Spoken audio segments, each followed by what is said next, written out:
Oui, bonjour, cher ami internaute. C'est Phrase MK de tout le temps, de tous les jours, les motivateurs de tous les motivés. Les lots, comme dans la Caïbino, que dans ça, la droit de réponse, na moto babeni na komo ya Kerwin Maïzo. J'ai reçu plusieurs remarques et tout. Alors, on a considéré ma remarque en Onyoso. Et Kerwin a eu cette chance d'évoluer à côté de Claudie Siard, mais bon, tout n'a eu Kerwin. Pour nani lelo, aller à l'issouté, na Claudie Siard na RFI. Bon, tout n'a eu question. Il va trouver toujours des justificatifs, et ainsi de suite, comme Mesana. Kerwin se trouve aux États-Unis avec des confrères, donc Gary Iwele, que je salue en passant, un monsieur que j'apprécie énormément. Apprécie pourquoi? Pour l'objectivité naïe. Il fait makamouya azanani naïe bakolo state asala makamaba journal oyo reportage banini. C'est un garçon intelligent.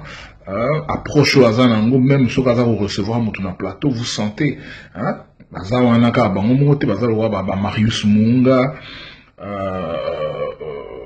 donc vous trouvez que quand même c'est pratiquement monsieur Oyo, il y a génération d'Abisso Oyo, les lots, ça a quand même fierté dans la diaspora à un niveau comme un autre. Alors, yamba qui Kerwin Maïzo, na plateau, il y a Jean Will. Kerwin Maïzo se permet, il y a redistiller mensonge.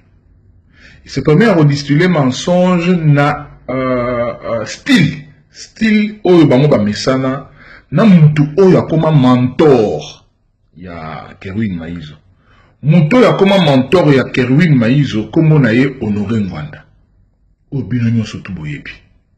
Oyo lelo témoignage au Tozanango ya monsieur Honoré Ngwanda ezali ya malamu te. Ça laisse à désirer jusqu'à ce jour. Et donc, Koutani Place Wana, comme Ngwanda aime manipuler les gens, et puis comment changer ma tournure. Toi tu dis une chose comme ça, il y a au monde à Baloli Yango. A Baloli Yango, Likambo ya Baloli, et comme il y a Malokola, Makambo y a l'obi Wanande Yango vérité, alors que la vérité, ils en ont le Romusus. Boyo Kanano, Kerwin Maïzo. Bon, et pire encore, ils ont un chef coutumier moro na Kasai. Bon, et pire encore, ils ont un chef coutumier moro na Kasai. Bon, et pire encore, ils ont un chef coutumier moro na Kasai. Moyennant moi miette ya likuta, soit disant andimi, andimi ke bakwafa nana pendant une année. Bakosala bango lisusu deuxième dégât. Bouti Kolanda Kerwin Maïzo, Bouyoki Binomoko, chef coutumier, Oya Azaroloba, a été qui portion à Yamabele, pour des pièces trébuchantes et sonnantes, autrement dit Mbongo Nzimbu Monsolo, l'argent, Mani, alors que Mozi Totan Akeina Bandundu, tout le monde a suivi que monsieur Wana, ou Aragi éleveur, Wana Zolo Babie, va négocier na chef coutumier na Bandundu, a cédé bango, Mabele Wana.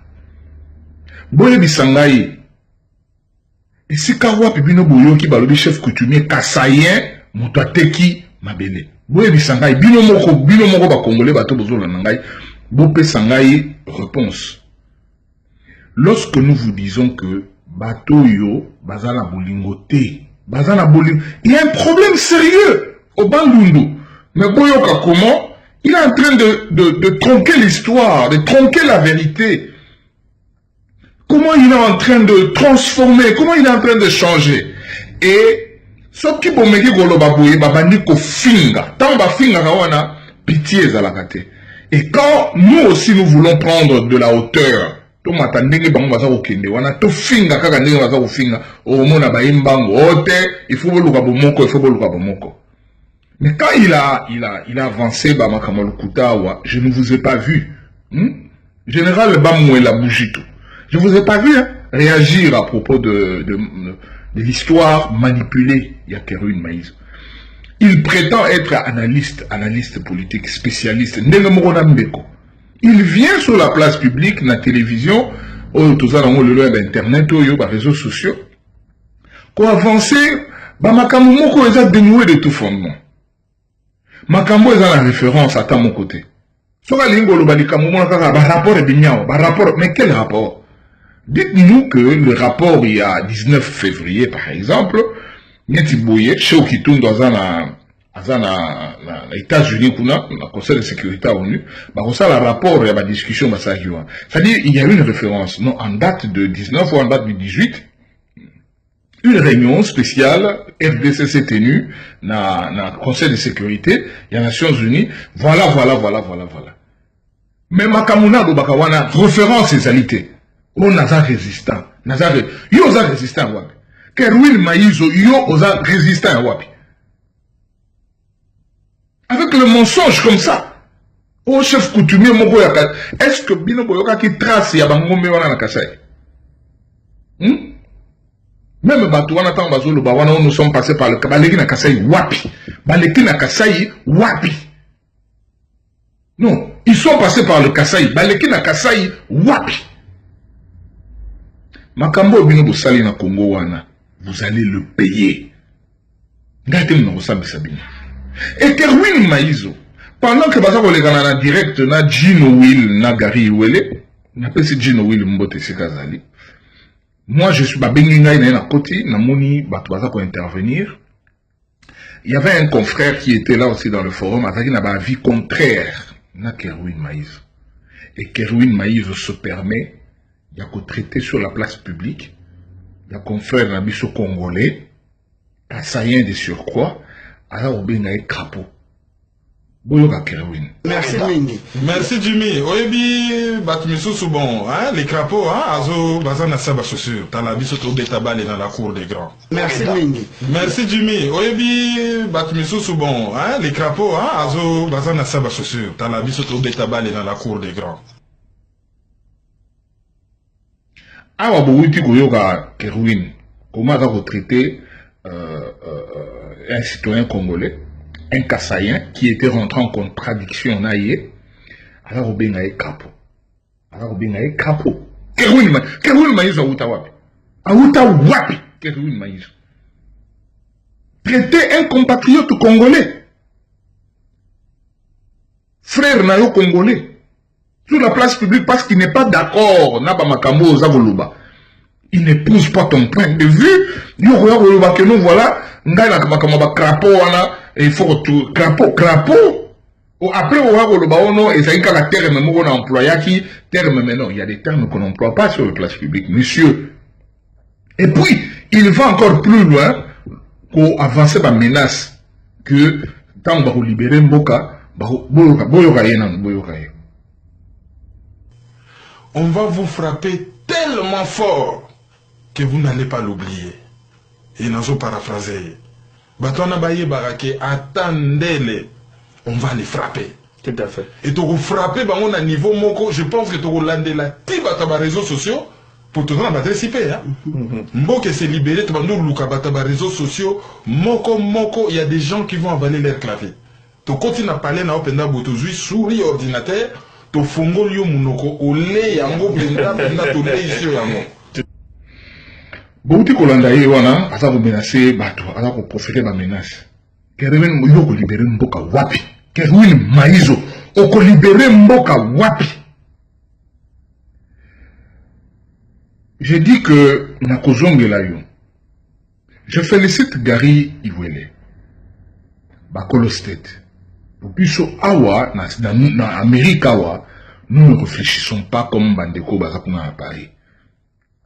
Gary Iwele, pendant que Bazak Ossa l'émission est revenu quelques temps plus tard pour corriger le mensonge, il y a Kerouine Maïzo. Ce qui pour le bible l'émission Gary Iwele fait s'arranger. Azaye Kubungama pour à chaque instant Akamata a ramené Maïzo na raison. Merci beaucoup, Gary Iwele, pour la clairvoyance. Le Congo a besoin d'Abatulokolayo. Yo. Mais réponse y a maïs on a nos comités. Oyo ezalaki kaka nabimisa na pulele. Bon na niveau ya haine, bon na niveau ya tribalisme, bon na surtout haine oyo garçon oyo azana vis-à-vis de Kasayen. Kerwin Maïzo. Haine oyo azana vis-à-vis de Kasayen. Nalingaki na répondre ye ma bé ya kusakanate. Mais que Dieu me pardonne, j'ai demandé pardon à Dieu. Non, ça l'a monté. Etienne Tshisekedi, Bouye Bisaye, Kerwin Wana, na honoré Ngwanda. Etienne Tshisekedi aloba ibouye. Na tikeli bino mibeko mibale. Ya liboso. Bolinga mboka na bino Congo. Ya mibale. Bolinga na bino ba Congolais.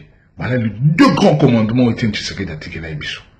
Mais bateau le quoi la mesani, koya ko seme zizani. Diffamation, colportage, mensonge, division, sectarisme, bandini kaka ko cataloguer batou, il se permet parce que Moutaza n'a vu contre moi. Je ne pose pas le point de vue d'Honoré Ngwanda. Est-ce pour moi une raison, Nakamada, na finga Honoré Ngwanda, na finga famille, na bassene? Non. Le débat reste au niveau des idées. Si je ne suis pas d'accord, je ne suis pas d'accord. Au niveau de mes arguments, je peux prouver que je ne suis pas d'accord. Mais je suis une émission en attendant, le 16 février, Ezali Mukolo Oyo, tout commémoraka ba chrétien, Oyo ba kufa pour la démocratie na mboka wana. Ba kufa pour la effectivité de la démocratie na mboka wana. Apareko Azolinga a organisé marche le 16 février Oyo. Marche wana Apareko ezali annulé.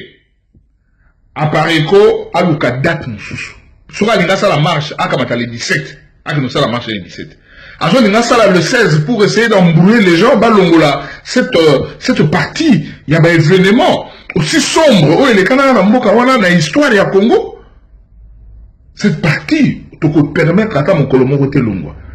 Mais c'est qu'on a organisé en mémoire de nos victimes, des Congolais qui sont tombés sous la tyrannie de Vunga Wetepemako, Mokolo Ampombo, Atundu Liongo, Eluki, Likuria, Baramoto, Vimbi, Nzapale, Roi de Bête. Ils sont nombreux, ces Mobutistes-là. Nombreux.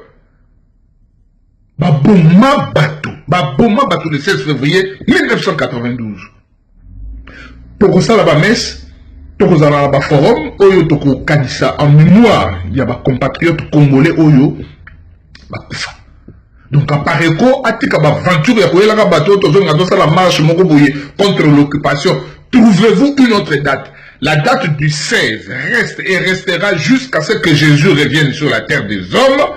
Une date, écoutez kalaka bongo, une date réservée pour commémorer ba victime ya barbarie. Yangwanda, Bisika Wapi, Bapesa Kombo ya Terminator. C'était phrase MK de tout le temps, de tout le jour. Au revoir chez vous, Tokoutenabi très prochainement.